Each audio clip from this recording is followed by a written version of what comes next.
रेहान ऊपर आयरा के कमरे की तरफ जा रहा होता है। आयरा को किसी के गुजरने की आवाज आती है। वो देखती है लेकिन वहाँ पर कोई नहीं मौजूद होता। रेहान इजाज को कहता है कि आयरा के कमरे की चाबी तुम्हारे पास है? इजाज कहता है हाँ मेरे पास है।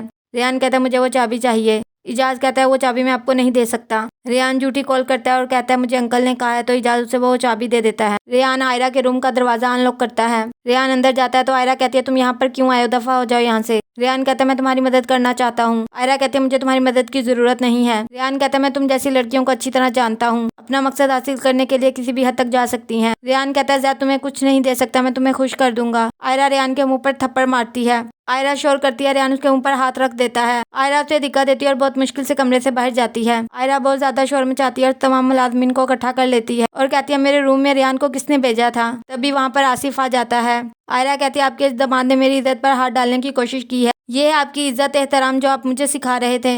रेहान कहता अंकल ये झूठ बोल रही है। आसिफ को समझ आ जाती है कि आयरा झूठ नहीं बोल रही, लेकिन फिर भी वो आयरा को कहता है कि तुम्हारे ये तमाशे खत्म नहीं होंगे, इस घर से दफा हो जाओ तुम। आसिफ इजाज को बुलाता है और कहता है आयरा की कमरे की चाबी रेहान को किसने दी थी। इजाज सारी बात बता देता है। रेहान बहुत शर्मिंदा होता है। फिर आसिफ रेहान को कहता है तुम मेरे दामाद हो लेकिन तुमने मुझे बहुत मायूस किया है। आयरा ज़ैद को एक एक बात बताएगी और मैं जानता हूँ मैं इस सिचुएशन को कैसे हैंडल करूंगा, लेकिन मैं कर लूंगा। आयरा घर आती है तो उसकी भाभी दरवाजा खोलती है, लेकिन उसकी हालत देखकर डर जाती है और पूछती है आयरा तुम्हारे साथ क्या हुआ है, तुम बोल क्यों नहीं रही। आयरा बहुत डरी हुई होती है और कमरे में आकर बैठ जाती है। उसकी भाभी उसे पानी पिलाती है और पूछती है क्या बात है। आयरा रेहान वाली सारी बात बताती है तो उसकी भाभी कहती तुम्हारे साथ इतना कुछ हो गया तुमने बताया नहीं। आयरा कहती है कैसे बताती, मेरा फोन आसिफ अंकल के पास था, उन्होंने 3 दिन से मुझे कमरे में बंद किया हुआ था। उसकी भाभी कहती है तुमने ज़ैद को क्यों कुछ नहीं बताया। आयरा कहती है वो तो अपनी बीवी के साथ इंजॉय कर रहा है, मैं क्यों उसे डिस्टर्ब करूँ, उसे मेरी फिक्र होती तो मुझे छोड़कर मत जाता। आयरा सो रही होती है लेकिन रेहान के हुए वाकया उसके जहन पर असरअंदाज होता है और वो डर के उठ जाती है। आयरा अपनी भाभी को कहती है आप बिल्कुल ठीक कह रही थी, मुझे ज़ैद को सब कुछ बता देना चाहिए था।